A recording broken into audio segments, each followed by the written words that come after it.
down further so you can see the data by school site. So you can, so we want to make sure elementary schools where we saw a little bit of a dip, you can see some of the data by elementary schools.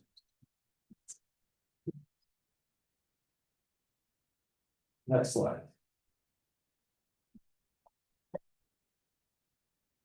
Safety is essential. We, if students don't feel safe, they don't come to school, they don't do their best. Burlingame is a leader in the county in this data set usually, and we do very well in ensuring that our students feel very safe or safe on campuses. Again, if you feel unsafe, you're more likely to not attend school. You're more likely to not try your best. You're also, maybe disconnected from adults on the campus, disconnected from your peers on your campuses. Again, this is an area where we far outpace the county, and I see some subtle changes year over year. From 7th grade, 65% to 2025, 85%.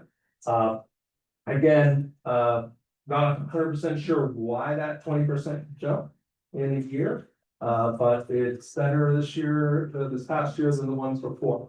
Lots of things could factor into that, whether it's hoax social media posts that I know when I was in the high schools that were going on. It's your perception, it's perceived, right? And so even though it might not be happening, but if you see on the news that there's violence on the news, things like that, it really does impact this data that you see. Next slide.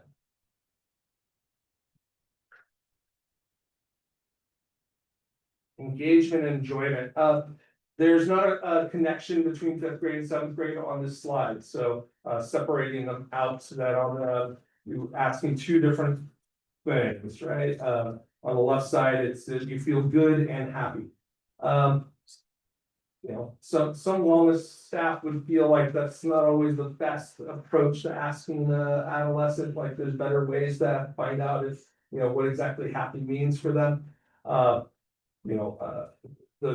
reverse of that is what do you do if you feel sad? Who to go talk to, things of that nature. And so understanding that it's really important that we understand the emotional health of our students, and this data shows that we're doing really well in this area.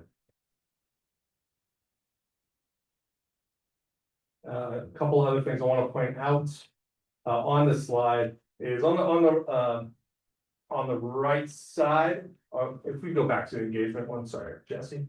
On the right side of 7th grade, that's simply a yes or no question. It's not on a 5-point scale like the other questions that we've been asking. So so I tried to illustrate it there for you. Next slide.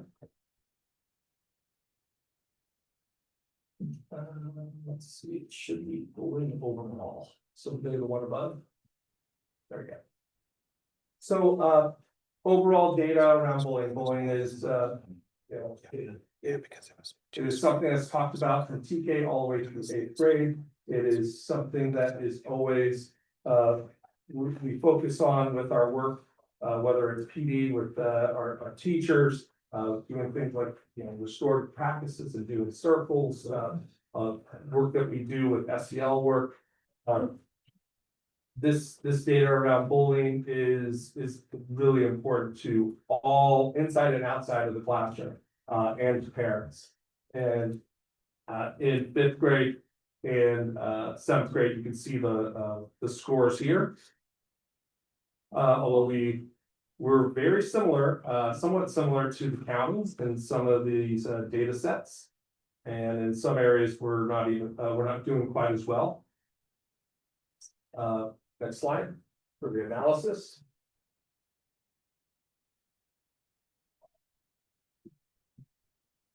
So San Mateo County 7th grade in 23, harassment was about 38%, where Burlingame was about 34%. So that's one of the few areas in this presentation you saw that the county is actually doing better than we are in some aspects, right? Rumors and lies, we're very comparable to the county. If we're using the county as a baseline and we're doing great in all the other slides, you've got to call out that this is an area of growth for Burlingame. We're moving towards the middle here in this area. Although when you talk about perceived safety versus actual safety, fear of being beaten up, that's an example of, okay, they definitely still feel safer. But the bullying and the name calling, things of that, the rumors, those are all things that we need to have a plan to improve. Next slide.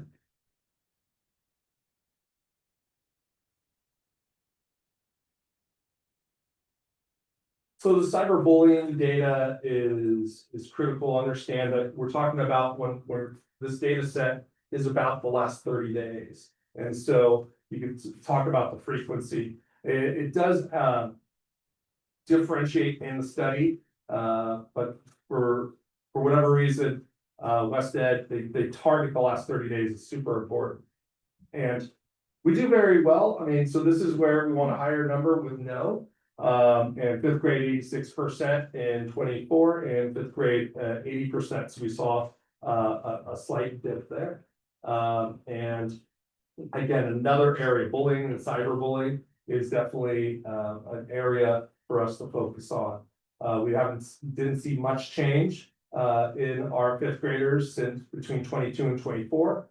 And then we saw a slight decline in 25. So the key point, most our fifth graders don't report any issues, but we did see some upward trend that we need to pay close attention to. I do have some, we do have some suggestions later in the presentation on some long-term and short-term plans to address this. Next slide.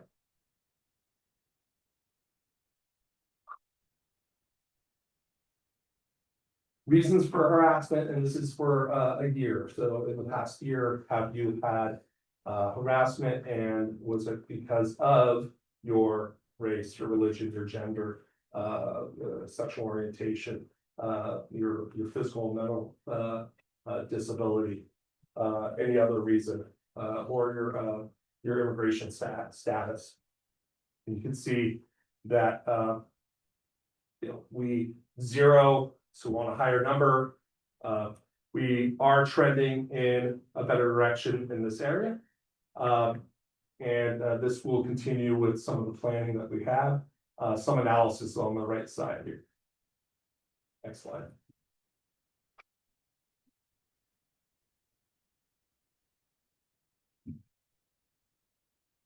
So deeper analysis, areas of consideration, some of our data, one incident is just too many, but you could tell that incidents are happening, even though they're at a much smaller rate. Our work in promotion and communication, reporting with our stop and our anonymous alert system, and restorative practices will help improve in this area, and that's what a lot of studies in science shows. One area of concern is in the area of race and ethnicity harassment has not really improved. It's sort of has stayed it's been steady for the last several years. And then we have seen for sexual orientation harassment, we've seen improvement. It's weird saying those exact words, but it's gotten a little better for our school district. So overall, seventh graders generally had lower levels of harassment in these protected groups. And I say protected groups because they are protected based on uniform complaint procedures. In that area, these are all protected classes of individuals. Next slide. Specific to BIS, just some highlights about safety around alcohol use that really included for the elementaries, because it was zero and not even asked actually. One area I want to call out is our Hispanic students or Latinx students. are 7% thinking about have thought about suicide in the past 12 months. So that is something for us to work on with our middle school team. Our students are eating breakfast at a high rate. That's great. They have strong academic motivation, but they also are identifying that school can be a little boring at times. So a lot of times when you see a number like that, it's usually tied to elective programs, things of that nature that are high interest to students. And then, but again, high rates of students, knowing that adults care about their well-being. Next slide. So try to break this down into short term, like things we can do in the next 3 months. We will, as a district, continue to be working closely with the county and and our own mental health collaborative within the district, and we'll be having frequent checks, looking at this data deeply, and then building out a plan. I know BIS has had grade level assemblies about expectations. We are revising our student guide for administrators, so we could outline sort of the tools they would have in their toolkit for when an incident happens. But that doesn't help the numbers, so that means the incident already happened. So prevention is really next week.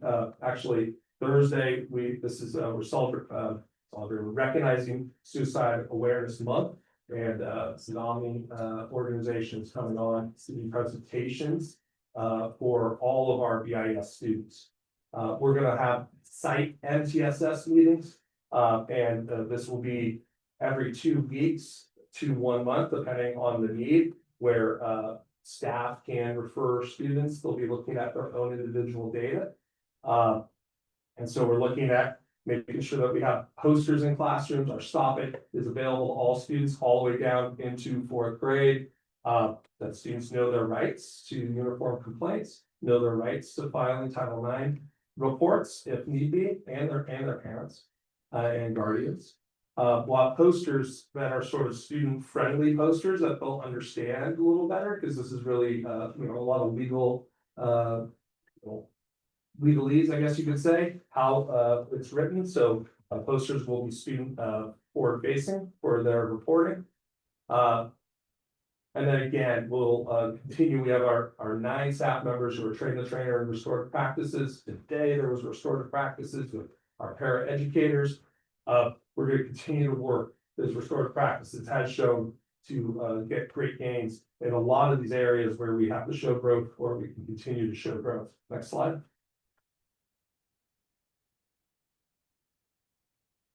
So in the next 6 months, a bullying response flow chart could be implemented. We will do fidelity checks with pacing guides in regards to Komochis and to second step, which will Komochis is our focus for TK through 2nd grade. And then second step is curriculum spent in the district for about almost 5 years. Since coming out of in distance learning was when it was initiated, and coming out of distance learning. And so we're in our 5th year of using that content. And then we want to have surveys that are more frequent, not as in-depth as a Healthy Kids survey. That can take a lot of time. Better to have like sort of every 5 questions, 10 questions every so often to do sort of a status check on students' wellness. Next slide. And then long term,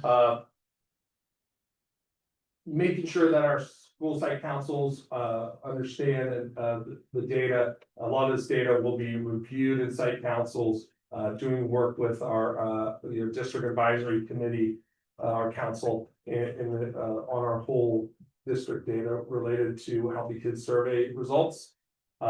Possible peer leadership and buddy programs at the elementary and at BIS. We're expanding on those that already exist. And then professional learning for staff that is proactive, about proactive supervision like Playworks, and maybe exploring even other SEL content and getting more individuals trained in RJT. All right, so next slide. 2 other parts of the Healthy Kids survey. I will say that we did not get, data is only as good as the numbers that you receive, right? And so I will say that the numbers from our parents and from our staff was underwhelming, and that might be on the district. I'll take a lot of, we rolled it out the last 7 days of school, and that's a time to probably give teachers and parents and guardians a little more runway to get those survey results in.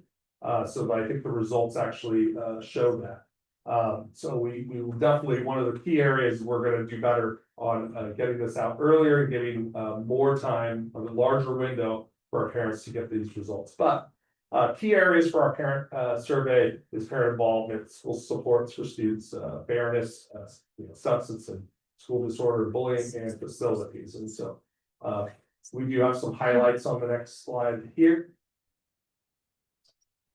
And it's broken down by school. Sample school questions. These are sort of the highlights I think that show that some differences. Again, these are our parents, and these are the ones that opened up and did the survey. And I think all the principals have received this, and a lot of them understand that there's some areas of growth here.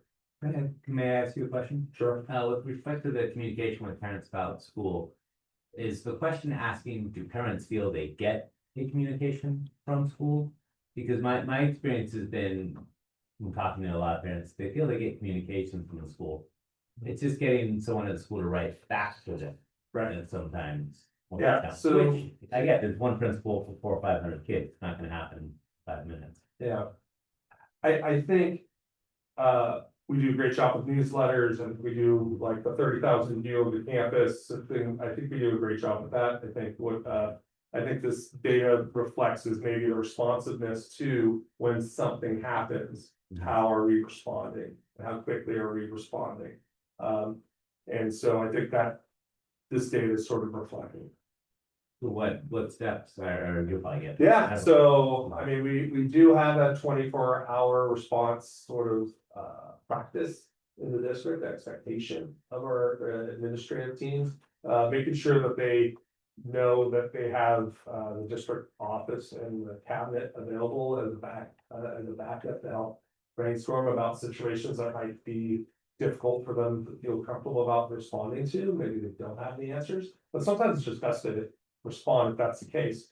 But it's a difficult situation, it's just for fun. You might need some time to reflect on this, or the best thing is bring people in and have a meeting, have a conversation. Okay, thank you. Next slide. So our strengths, we are strong in our supporting our social emotional needs of our students. Another strength is we give a lot of some schools are very strong in some areas, and others are not as strong that we have, but we do have our own agency in the district, meaning that we have the ability to share. We meet very often in Burlingame, so that is going to be a strength that we could leverage. Growth is in getting our response rates higher, completion rates higher for the survey. Communication is definitely an area of growth, and more participation of parents on our campuses, and then facilities cleanliness also stuck out in their responses. And the action items similarly did our first facility walkthroughs. Well, we do that anyways as part of our annual safety checks for our safety plans. Did the first of 7 yesterday at Washington. It went very well. Actually, the campus is in great shape, and we're going to do all 6 of those over the next couple of weeks. Streamline our communication, integrate our website design, promote surveys more broadly, and promote parental participation. Next slide. Similarly, we need to do better with our staff responses, and so you can see the highlights here. Staff were given about 2 weeks to complete this. Did not give out prizes for those who turned it in, or to push on them. The principals, it's probably a tough 2 weeks right there, the last 2 weeks or so. The learning for us is probably to do this in the early May, so that we can get better response rates. And so, next slide. Here's our strongly agree highlights. Broken down by the whole district, by the elementary schools, and by the middle school. May I ask you another question? Sure. The parent survey, you gave us the information by school site. Is there a reason that didn't happen with the staff survey? Didn't see, well, some staff data was very small. Like down to almost 2 individuals completed it. Got it. Okay. And this shows strongly agree. Next slide shows a bit of the analysis.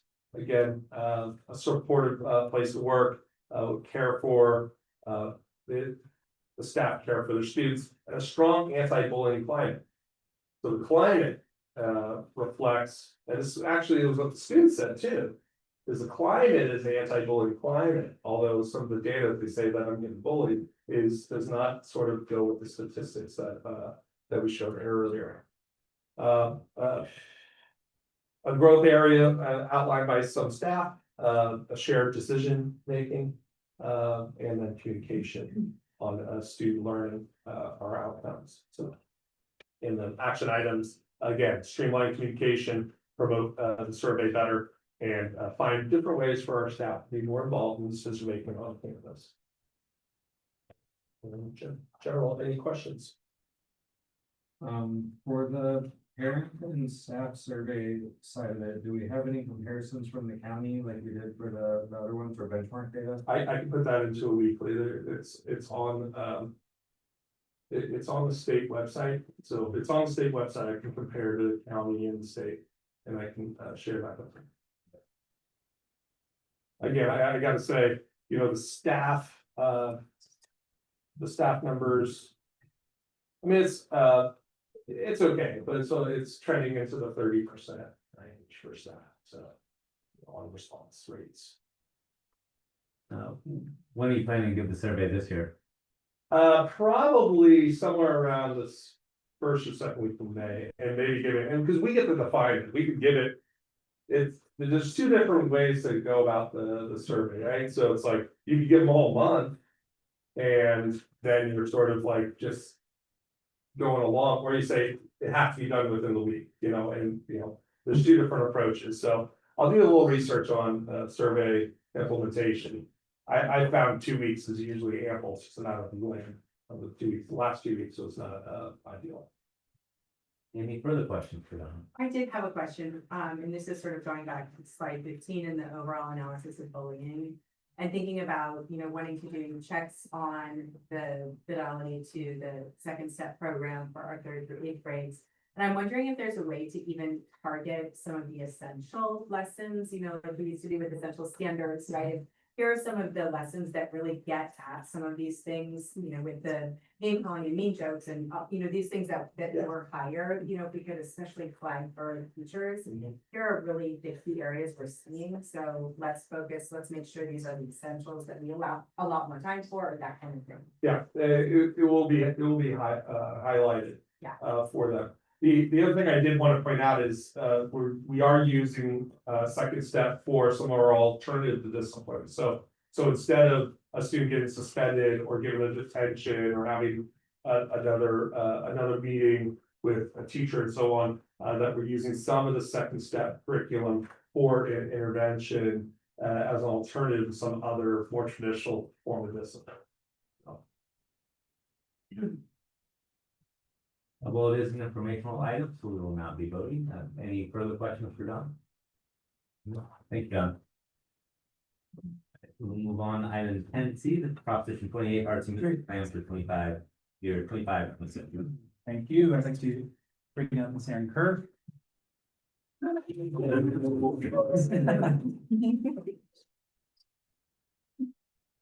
So.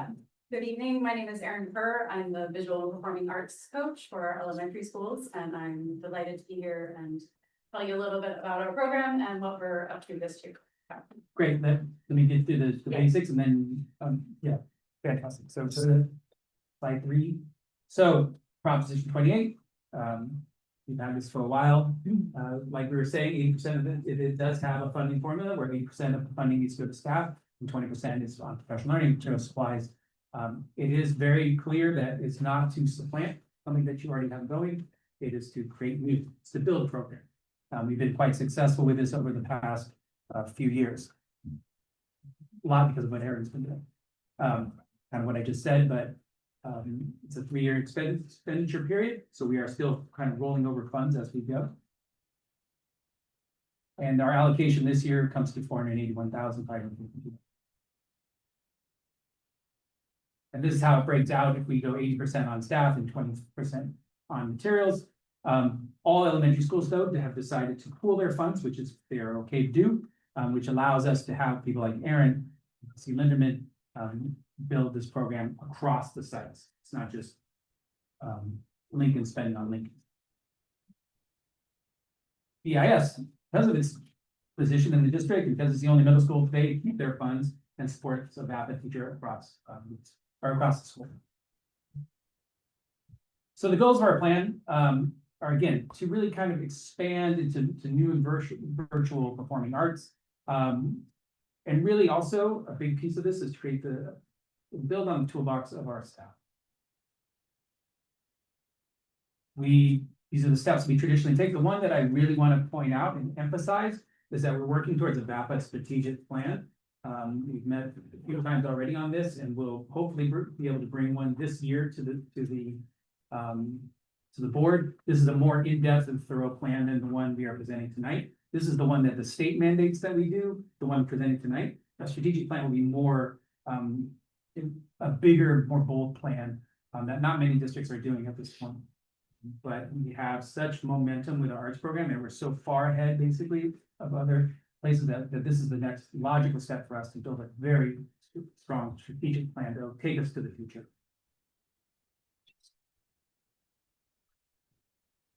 Good. Sorry, excellent. So, like I kind of already said, and this is where I'll let Aaron kind of explain the program, because we do serve all 6 elementary schools. We do bring in instructors. It's coaching, it's direct instruction, but we also want to make sure that we are helping our teachers be able to integrate the arts into their. So, but Aaron, please take it away. Thank you so much, and thank you again for this opportunity. So I'm here to talk a little bit about what that looks like in our schools this year. And when I say we, as Assistant Superintendent Fadeo mentioned, I'm talking about myself and Christy Lindeman, who many of you know as a longtime DST parent and creative powerhouse, and somebody I feel very fortunate to have by my side as we steer through this program. So our work this year is driven by 3 big goals. First, we want to expand and deepen the arts instruction that's happening in our schools. If you walk through any hallway in any of our elementary schools, you will see great art is happening. We want to honor that and build on it. So first, we want to expand the types of art, the disciplines of art that are being taught in schools. So we started that last year. I started rotations of drama at all 6 schools. That's something I will continue this year, and we will build on. We also want to deepen the art instruction, as was mentioned. We want to integrate it into our core curriculum, while also aligning it more effectively with our California art standards. So taking it beyond kind of do a project, put it on the wall, move on. We want to connect it to our curriculum. We want to connect it to our students' lives and the world around them. So our second goal is to ensure equitable access to arts education. On a curriculum level, this looks like we have now the opportunity to create common experiences across all 6 sites. For example, every 3rd grader will now have an opportunity to do an improv drama unit.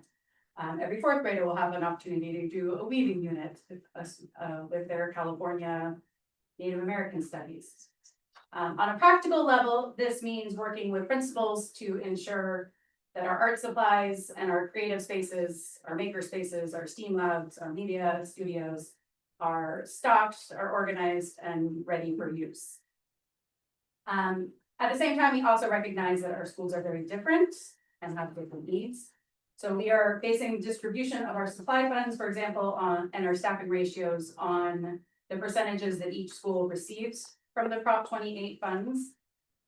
In particular, this year, we're wanting to better meet the needs of our DLI program at McKinley. I just met with Yvette, our wonderful DIY coach yesterday, about ways we can do that. And certainly bringing in more Spanish language teaching artists and programs. And finally, and perhaps most important or near and dear to my heart as a longtime classroom teacher, is we want to support and empower our classroom teachers in their arts instruction. So we're doing this in a few different ways. We have created a digital hub, a website to house lessons, resources, and ideas for our teachers. This is something we look forward to adding to throughout the year or for many years. We are also providing direct instruction to classes. So we're each leading cycles of lessons throughout the year. So these are lessons that teachers don't have to prep or plan for. This also gives us an opportunity to model lessons with lessons and procedures that teachers can then take back to their own classrooms. Last year, we had the opportunity to lead a professional development, which was a lot of fun. And we have some exciting plans for some new learning opportunities this year for our teachers, both in integrating the arts and also more practical tool and technique work. And finally, we want to make sure we're empowering our teachers. I think one of the most gratifying parts of our role last year, and I think I can speak for Christy with this, was those moments when a teacher would come up to us and say, maybe timidly, you know, I've always wanted to, or I would really like to, and having us be able to support that teacher either in a small way or in a very hands-on way to make that idea come to life. And that's something we look forward to doing a lot more this year. So that's the work we're doing in our schools. As Assistant Superintendent Leveo mentioned, we are also creating a district-wide strategic arts plan that we are excited about. We started work on that with Renee from our music team, and we've drafted an initial framework and look forward to putting a team together and getting started with that this year. So along those lines, I just want to take this opportunity to say how excited we are about this program we are building and what the program will become. So Christy and I are launching next week in our TK indoor classes, some lessons. And I love thinking about the art experiences and opportunities that those kids will have in the next 6 to 7 years. So I thank you very much for your support and this opportunity. Thank you. Are there any questions from the board on this? I do have and this may not be something that, this might be a further conversation at some point, but you mentioned STEAM. And I'm just curious to know more about how VAPA ties into sort of what's happening at sites in the STEAM programs that are happening there. And that might be a bigger conversation than just right now, you know, but you've mentioned it, and yeah, it just cleared that thought. You want to take? I mean, I can take it on one part, you can take on the other. Sure. So currently we're building new STEAM labs at schools to make sure that all of them have space. That's exciting, and it should come to fruition this year. It's been a dream for a while that all sites will have that. We have activities, we have labor madness, we have things that all sites will be doing to encourage use within the STEAM community or in the STEAM. Yeah, and I think we're in a position that we can help support at least the setting up of those spaces, right, which is often a big hurdle with using those spaces, right, is making sure they're organized and ready for use. I will say I am very conscious of and having fidelity to the A part of the scheme and making sure that our work sticks with that. So that is something I'm conscious of as far as like lessons we do or time we spend with kids. But it is really an area of a lot of expansion that we're driving toward. Any further questions? It's a voting item. Mr. C, you approve? And someone like to make a motion? I'll move approval.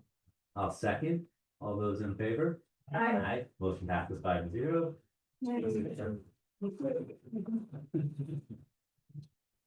Okay, we're on item 11, business and finance. 11A, Prop 28, art, music, and schools funding annual report fiscal year 24-25. Great, thank you. We need to bring forward in conjunction with the plan an annual fiscal report. So I recommend you approve the fiscal year 24-25 Prop 28 annual plan. I'll let chance to review the document. Are there any questions on this matter? No questions, call for a vote. Would anyone like to make a motion to approve? Tanya, is there a second? Okay, Doug seconds. Thank you, Doug. All those in favor? Aye. Aye. 5-0. Move on to item 11B, business finance fiscal year 2024-25 unaudited actual report. Great, thank you. I have Luis Casares with us this evening from Lucid Partnerships, who I've been working in conjunction with during this process. I'm sorry. I just asked him to public comment. Luis, can I ask you, I'm sorry, we need to keep that table open. I apologize. Item 11B, Ms. McLaughlin, for you. Yes.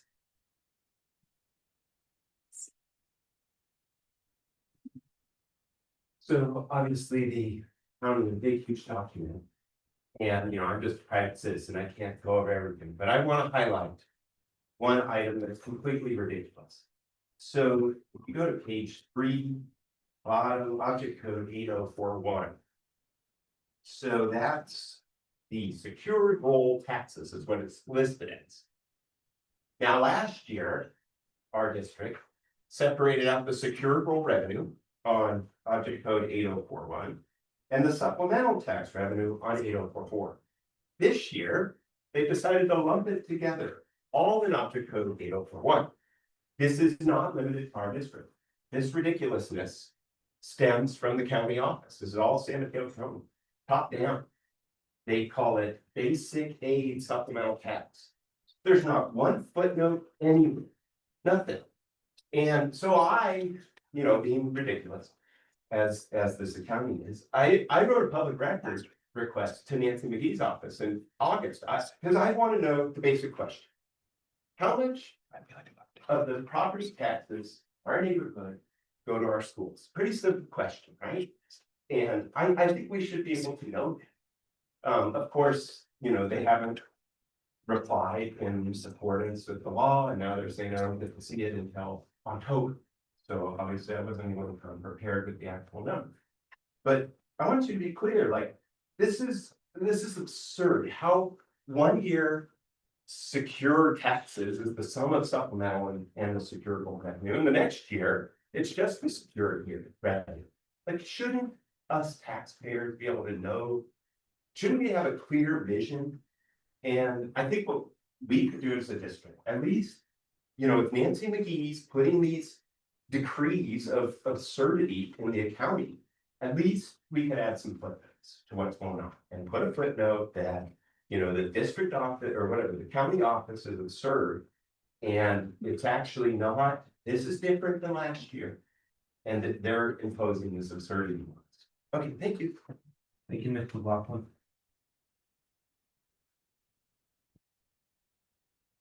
Hey, please. Thank you. So tonight we're bringing forward the unaudited actuals for fiscal year 24-25. This is something that comes forth every year. It covers the period of July 1st through June 30th, our fiscal year.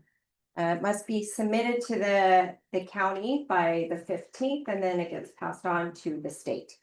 It is an annual year-end report of actual revenues, expenditures, and fund balances.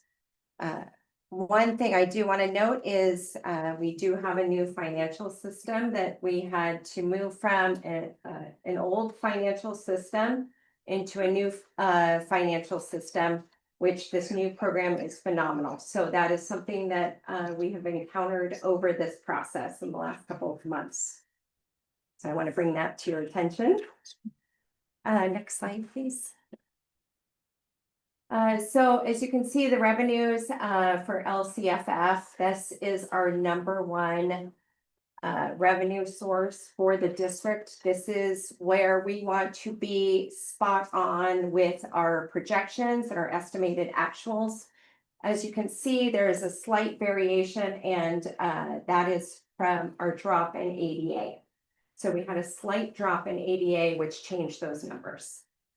So in regards to other state revenue, we went up, and it was mentioned earlier with ELOP. We saw an increase of 300,000 in ELOP by the end of the year, as well as a $300,000 increase in Prop 28, and roughly 200,000 across the other revenue sources.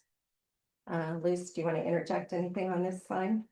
I'll just note with each iteration you see they like get tighter and tighter. And so some of those changes, the adjustments you're hearing, like for LCFF between estimated actuals and unaudited actuals, that's the difference between our P1 ADA, which at that point we had our best guess of where P2 ADA was gonna land.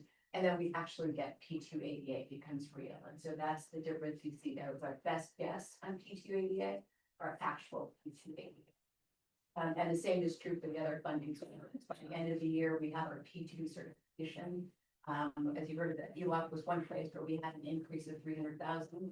And I want to note, it's at every point during the year, with each one of these reporting periods, we get better information. And so we're refining those numbers. And so the P2 certification for our ELOP award was $300,000 more than our P1 certification that you lost support. And so the award is refined over time. And that's the thought they can try to get out. Next slide. So the expenditures here, you can see the employee benefits, we need to tighten, thank you. Yeah. We need to go ahead and tighten the assumptions there in employee benefits, so that's something we're gonna take a look at going into first interim. And books and supplies, we're about on target. Services and operating expenditures, we went down in the cost for NPS, as well as we went down in electricity for solar, and also some Williams auditing that we did at the beginning of the year in terms of taking things out of the classroom that aren't supposed to be there. So we brought some of the electricity costs down. And I think that's pretty much it on this slide, Luce. Okay, great. In terms of fund balances, our deferred maintenance went down about, can't see on that side, my eyes and the numbers the last couple of weeks. So I'm gonna look at my paper. So in terms of deferred maintenance, we did some irrigation at the sites, which was about 500,000. So that was good. Also in Fund 17, March, we took out 500,000 in our reserves, and we were able to put that back into our reserves at the end of unaudited actuals. Liz? Okay, great. And in terms of what's next for us, we will be working with each department with budgeting in this new financial system that we have. It's tremendous in comparison to what we had before. And so it is a great resource for actually our departments have been starting to use it quite a bit more to look at their budgets throughout the year. They can get weekly reports. So we're going to talk about that in our all management meeting and how to run those weekly reports and set them up to arrive in their email by 6 a.m. Monday morning. And so we're going to be working on the first interim reporting with each department. And we're working on our audit report by the end of October. And anything else? One more place, so on page 14 of Form 1, these numbers are at the bottom. About 8.1, make sure you can find it. It's a listing of all of the resources with fund. So you have all of the strategy 3.7 million. So one of the pieces that'll happen between now and the first interim We target like standard operating procedure around the first week of October, we aim to post all carry. So one of those data points that's gonna change is between now and first interim, we'll post carryover to make it available for spending. And you'll see expenses go up without the revenue going up. And that's intentional, it's appropriate, it's supposed to happen, and it's because we're gonna start to spend the $3.7 million this year. Any questions? Questions? I just have one, on page 5, when you were talking about, what matters, you used the phrase heightened employee benefits and stuff or something. Can you educate me a little bit more, what does that mean? I mean, I think I know what it means, but. Well, I think as Luce had mentioned, over the year and each interim, we need to be looking at those benefit costs and what truly we are paying out. And so we need to just continually monitor that each interim report period and just tighten it up. You know, we're off about 1.3 million, so. Is the biggest expense usually healthcare and retirement within that? Yeah, it's a health and welfare stirs and purse. Got it. Yeah, and it's, what we identified, it was a difference of, certain and PERS is about 1.1 million of that total of almost 4 million difference. And so if you think about each reporting period, right, we have assumptions built in there. So as an example, for a vacant position, we're going to assume you're going to come in at a certain place in the salary schedule, and you're going to take advantage of health and welfare at a certain level. It's an assumption. Once the person is actually hired, it becomes reality. We know where they are on the salary schedule. We know what they've actually gotten for benefits. And so what we're guessing here based on the fact that we saw the same trend in 23-24 and again in 24-25, is there something in the way we've set up our assumptions about how that vacant position is going to be filled that is just a little too high. And so we want to go in there and take a look at what are our assumptions, what do we have them set at, and then where are we actually hiring? What options are people really selecting? And then we'll adjust it, and that will then tighten up those figures, so we don't have the decrease that we're seeing now. Great. Thank you. Yeah, I was just gonna make a comment about that, and I did have a chance to ask my questions, separately, so I won't go into a huge amount of detail, but, I think that variance, it appears quite large. I mean, it's great that we're $4 million lower on expenses than we thought we were gonna be, and that goes a long way on many fronts. And then you pointed out, you highlighted the employee benefits as a place where we can, you know, make sure that going forward, and hopefully the new accounting software and another mechanism to get a little bit closer to what we expected, you know, from the last version, which was the unaudited or estimated actuals. So glad I went the right direction, so that's good news. And anyway, just hoping we can get a little closer to the new accounting software. Absolutely, we can put that on our list as things to just bring back into conversation as part of the first interim report, let you know what updates we were able to make and how we're adjusting the budget to help it land in a better place. Yeah, and the reason I think about it is I want our multi-year plan to be credible, and if we're missing it by a few $1 million, that feels like it's being a little tighter than that to have confidence on a multi-year plan. Yes, I will note the, as we were looking at some of these variances, we went back and pulled up for the FIGMAT report that happened a couple of years ago. And it looks like we've managed to tighten up. It's just in the other direction now, whereas in 22-23, we saw the variance go the other way. Our expenditures landed much higher than what we were anticipating during the year.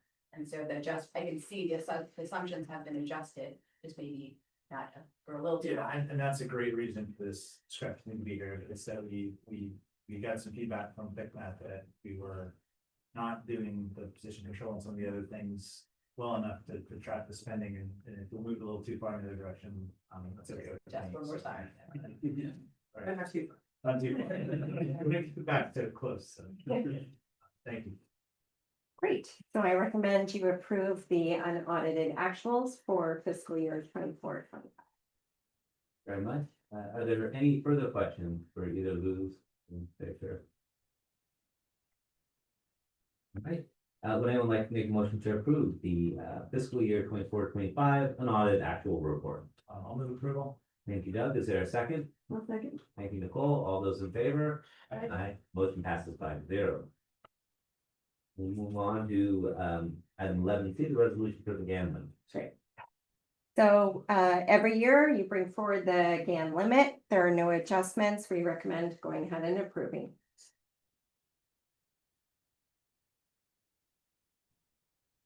Any questions or comments on this item? All have a chance to review it. Would someone like to make a motion to approve? Motion to approve. Thank you, Scott. Tanya, is there a second? Michael, second. You with the second here. All those in favor? Aye. Motion passes 5-0. Thank you, Alex. Move on to 11B, resolution, naming state application board and Department of General Services District Representative. We're bringing forth this evening a resolution updating the personnel authorized to sign and submit documents on behalf of the Office of Public School Construction. And the superintendent always maintains a signature on that. It's just adding Jennifer Baker to that. And recommend you approve. That's your signature. Are there any questions on this? Okay, I will make a motion to approve. Is there a second? Thank you, Katie. All those in favor? Aye. Motion passes 5-0.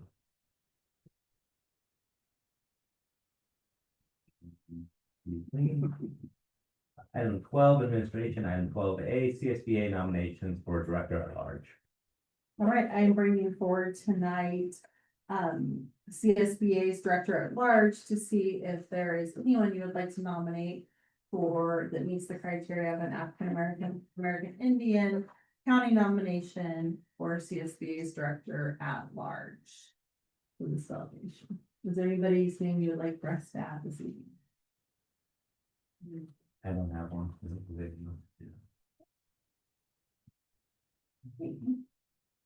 You still need us to vote to not. All right, we'll go on to item 12B, potential bond measure. All right, this evening we're bringing forward any updates from our subcommittee, which were trustee Mustafa and trustee Brown. Great. Yeah. So we did form a subcommittee to discuss, comprised of Nicole and I, to discuss a potential bond measure 2026 that I would primary as a general election. Based on the information that we received at the last meeting, and I know you weren't here, partly we wanted to make sure we had the input decision, which we felt like as a pretty important matter for the community. So we thought it would be good to just slow down a bit. Nicole and I have met a few times, spoken with a number of folks, including Jeremy at Civics, who was the consultant who presented to us last time, and some community members and with Marla. So we just want to share that update and our current thinking, and get most importantly, get the views of the other three of you, since we can't talk to you about this accepted open meeting. So so I think we want to try to get on the same page. And I'll just share our current thinking. Last time we were asked to vote on both the polling contracts as well as the consultants contracts to lead us. So the polling was to gauge community support for a bond measure and understand community priorities. The consulting contract was to lead us through a potential bond measure as a board and decide where to go. So we pulled back on that. I think our current thinking from our meeting this afternoon, there was also expressed some community comments last time around about the polling and the quality of the polling and necessity of the polling. I think our current view is that the bond, we will need another bond measure. This is, I'm speaking for Nicole on this, so please jump in if I disagree, if you disagree. We will need additional bonding capacity. And we can see the runway is 2028 at the latest. So we do think it's productive to get this process started. We need to figure out what's the appropriate size for that. The last presentation, we were told that we can, the $30 per 100,000 assessed value produces 190 million of bonds. I think our feeling now is that we don't need to do the match necessarily. We should figure out what it is that we need. Save some capacity for the future, recognize that any money we borrow with bonds has to be paid by the property taxpayers for 30 years, so. We're not recommending going for the max, but figure out what is the amount that we need that's appropriate. So I think our view after having some of those conversations was, we would recommend approving the consulting contracts, but not the polling contracts at this time. We did talk with Civex about whether that's viable. It's not the preferred path. They would prefer to have the polling data to inform the path to go out for a potential bond. But that said, I think we feel pretty confident that we have community support, and if it's sized appropriately to the need, and not overly large, that we feel like we can get there. It also doesn't preclude engaging polling at a later time. If we get, a month or two down the road and we feel like we're just operating blind and we need more information, we can do that. But we have a lot of confidence in Jeremy's team doing a lot of these around the county and the state. That we have Nicole and I maybe naively think we have a good idea how the point would come out, which is the community supports the schools if we do it thoughtfully and we size it appropriately. So so we actually are, I think, recommending that we do vote on the contract with Civex tonight, and hold the polling back up for sure. Okay, further comments or thoughts? So if we deferred doing the polling and signing this contract, does that mean that later on, if we need more information, the polling comes back negative, or we need to adjust or something like that, we would then need to, like, the existing work would be, you'd have to do that over again? Is there like a sequence to that? Yeah, I don't think so. You want Marla? Yeah, please. No, I don't think so, based on what Jeremy had, what I had heard, and I did get to the meeting a little bit late, sorry, I was at another meeting, but from what and maybe Doug and Nicole couldn't answer that a little further, but from what I had heard from Jeremy in a different component, was that we could add it on at a later date, but please, Doug and Nicole, I'm just kidding. Yeah, I was gonna add that, I think what the polling helps inform is community priorities, so it's, what do we have to decide is, I firmly believe we should start with what we actually need and then make a case for that versus what's popular, but it probably does make a difference in terms of some of the messaging and, the priorities, how we rank projects and, some of the information that we provide about the potential measures. So I think we can do it in the future. I don't think we're losing work. Again, we lose some time, and also the sizing is a question. But is there support for X amount, but not Y amount? Then we would have that information within the limitations of the methodology. I think we have to talk about the additional grassroots that we thought we could get some information. Yeah, so I guess we're proposing a little bit more of a homegrown approach. Feeling like we went to the voters with partial tax, we got a lot of really active community engaged volunteers, other people step up, and we're taking a little bit of risk that we do it, we size it wrong, or we prioritize projects wrong somehow because we didn't do the polling, but it feels like we should probably start with what we actually do. So by moving this forward, then, if I understand correctly, we will not be approving the polling contract. We would be approving the Team Civex contract.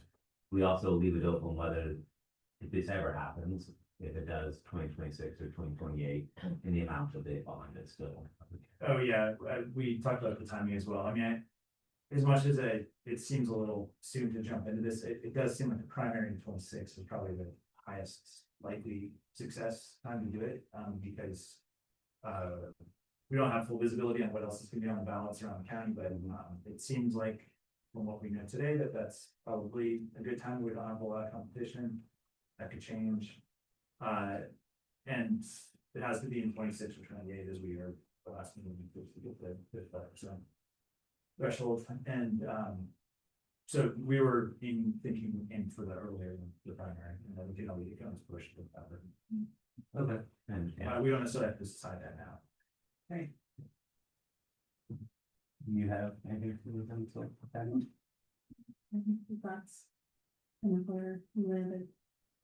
Okay, fine, I understand. I would be in favor of the path you laid out, and I think that kind of balances all the needs and saves the important question of how much money, which projects convert, what are those projects? We'll figure that out a little later. Any other further? Right. Do you want to? Yeah, sure, I'll make a motion The to, amendment. yeah, so I'll make a motion to approve the team civics engagement agreement. Only at this time, not the research survey agreement. And that we proceed with, exploring a bond with team civics. I will second that. All those in favor? Aye. Right, motion passes 5-0. Then move on to item 13, human resource group, approval of new position. Evening trustees and EST leaders. We are bringing forward a new position tonight. It is a behavioral aid for the special education department. It's a 0.8125 position. And we expect the fiscal impact to be $84,000, which also incorporates a 5%. We recommend that the board of trustees approve the new position as presented. Are there any questions? Would someone like to make a motion to approve? Thank you, Katie. Is there a second? I'll second. Thank you, Tanya. All those in favor? Aye. After 5-0. Okay, move on to item 14, statement of board members. Who would like to be lead? Everyone's okay, you the vote. The school year's off and running. And I think it's going really well. I'll echo that. And I will say, I'm pretty impressed with how, I have additional exposure to Franklin and PIF because that's where my kids are, but, how the school staff and everybody has adapted to the construction. Pretty amazing. But those things are pretty in the way. And that's going really well, so just based on how much in the way they've run. So, thank you for all that. I just want to thank everybody at school sites and at the district office and just throughout the district for how smoothly the start of school has gone. Just really feels like there's good energy, so many places throughout the district, and that's because of all the hard work that you all are doing every day. So I just want to thank all of you for everything that you do.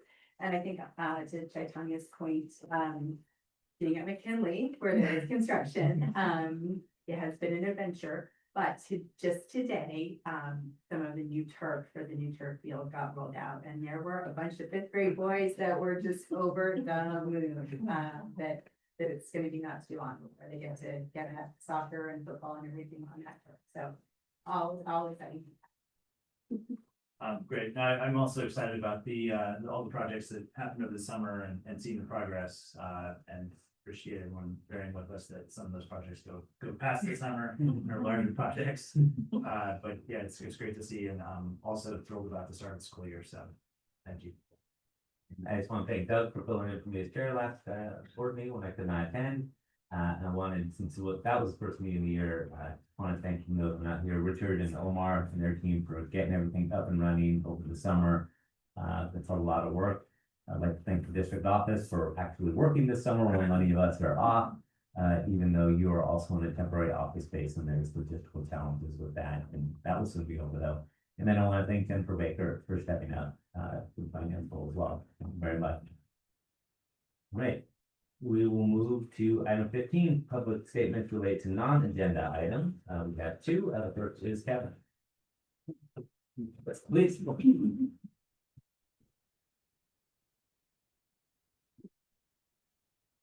Good evening, board trustees. My name is Kevin Boltman. I serve as the Deputy Superintendent of Business Services for San Mateo County Office of Education.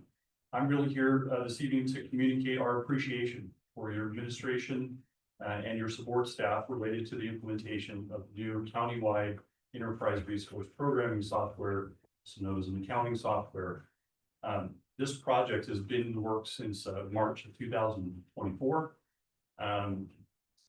Your support staff have been, they already have full-time jobs. We've asked them to basically take on this additional task of implementing a new financial system. Our office has not received any calls about any problems related to this new financial system across the entire county, so we're viewing that as a success. Our office paid for the implementation of this software to the tune of about $5.6 million.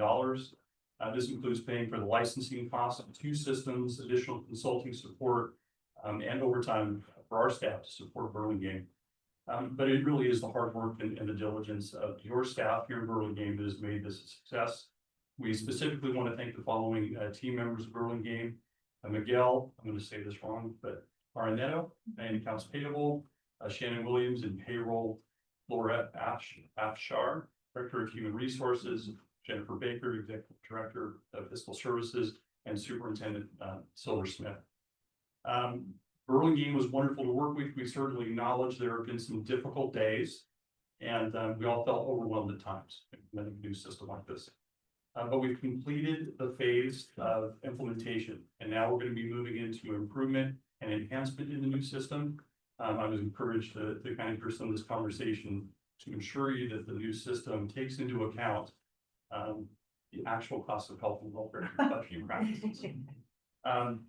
We hope Burlingame School District will find this new ERP system to be a valuable tool to pay employees correctly, report retirement accurately, account for employee leaves, provide timely financial reports, develop and track budgets, purchase items with proper control procedures, and generally account for the financial resources provided to Burlingame from the community. So we really do want to thank your staff for all the hard work that's been done over the last 15 months, and we look forward to doing improvements in the future. So thank you. Thank you, Kevin. Right, next is Mr. Brian McLaughlin.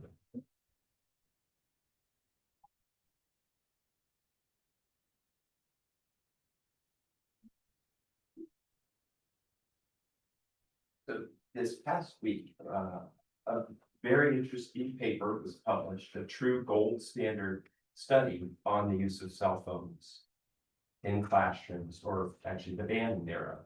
This is a gold. I printed out for you the Economist article that gave you the lay summary of it.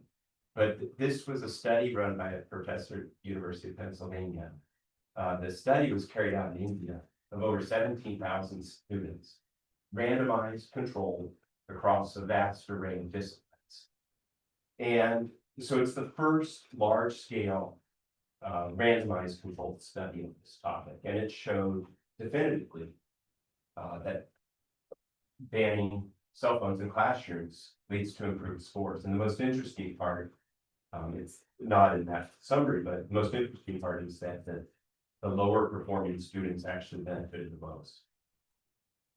In January, Mr. Land wanted a policy at BIS, and this policy's been in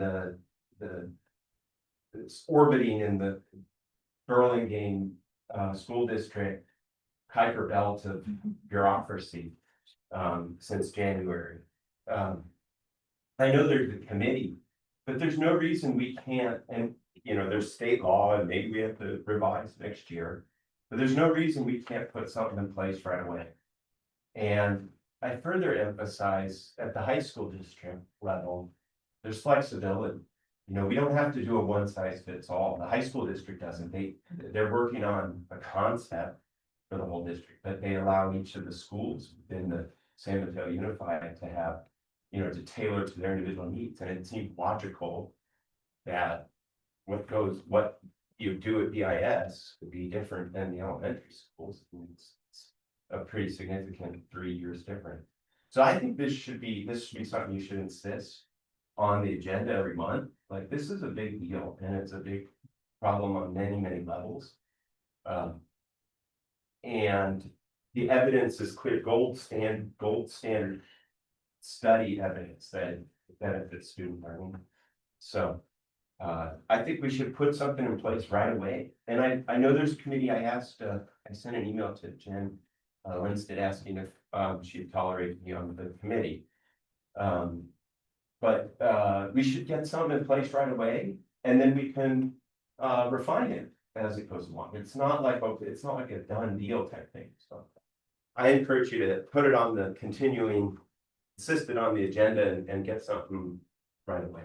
Thank you, Mr. McLaughlin. Please, item 15, public statements related to non-agenda items. Any more? All right, we'll move on to item 16, board requested action items. We find it appropriate for board members to request items to be placed on future agendas. Board members, any comments? I'd like to make comments. I know that recently, well, parents we received CHKS scores. And I'd love to, and this may already be on your agenda, for the future, but I would love to see sort of some data presented to us. And, some of the successes, some of the areas for growth.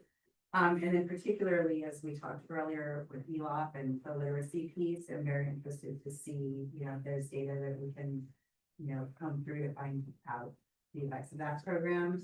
And then also looking at math and sort of looking at math at BIS and, with Imagine Learning, we're able to pull data about the progress that we're seeing for other math students at the intermediate school. I think all of that would be great. And that may already be on your agenda, but I'd love to see, get something on that. For clarification, when you talk about Imagine Learning, you mean local data, so you mean Yes, like our exactly. local data and our students, that's Yes, what you're asking yes. for. Okay. Can I ask you a follow-up to part out? Are you asking for just a CAS presentation to discuss math in these other overall CAS items, or are you asking for math to be a separate item from the CAS presentation? At this point, I'd like to see one presentation that kind of captures both past data and then any local data that we have, both and so past and local for both CLA and math. So that, And then, I think maybe from there, we can have a further discussion to see if there's anything that comes out of that presentation. We want to talk about further. okay. I do know we have a yearly presentation, either maybe you or Matt could remind me, is that in December or is that? October. So it's coming up. Okay. And does that typically include local data also? It does not, Okay. no, so. So is that possible? Absolutely, absolutely, I'd love to, absolutely. Great. Absolutely, Great. yeah, absolutely, stop it. Yeah, so, absolutely. Does that resolve what you were looking at? Yes. Yeah. Okay, we don't have anything there before, so. Sounds like, No, yes, it's like that presentation will have local. But we'll make sure that's. okay, are there any other, board member? I was just gonna ask the cell phone restrictions update fall 2025 that we have. So it is on our board agenda professional calendar that you guys have it, and it says that we'll bring it by the plan by spring of 26 for the committee. I know that we have been receiving some educational partner requests. One of the components of the committee that we have always worked hard to do is make sure that our committee has representation of people throughout the matching demographics of our district. So far, many of the people that we have volunteering are very active parents or people that are aware of it. So one of the things that I have charged Deputy Superintendent Skatina to do is find some of the voices of people that they're not always aware of our community, volunteer opportunities. They might not even be aware that we're gonna have this community engagement component. So that's something that he needs, you're doing right now. Yeah. So he will, hold on, let me, Okay, thank you. So he's working on right now, and then those meetings will start, and then we'll bring it for you in the spring. Wanna ask? yeah, we have 3 fall meetings planned, but we should have recommendation. But So this is an item that you are currently working on at your office. in a student survey, and which will be brief. A student survey on for, I think it's gonna be for 5th grade. You know how that's gonna come out. It depends on how you ask the question. David. Do you have any follow-up on your question? Are there further board member action items? Okay, none. We will now, move to item 17, public comments related to closed session items. Are there any public comments related to closed session items? So there are not. And the time is 7:31, and we will recess to closed session. Bye.